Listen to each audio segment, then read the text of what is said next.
everybody, Shabo here, back from another video, and today I will be showing you how to test your game with 2 players in Roblox.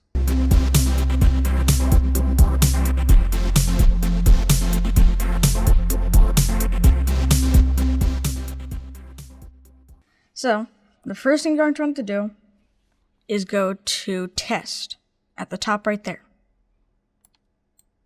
And then we're going to select how many players we want to test the game with. So, you can do 0, or 1, or 2. If you wanted to test 1, you can just click that. But, we're going to test with 2 players. So, once you've done that, you can click Start.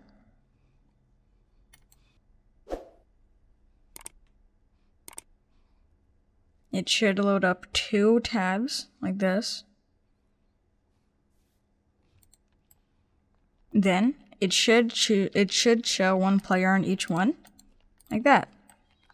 Now you can test your game with 2 players, like this. You can switch to the other tab to control the other one.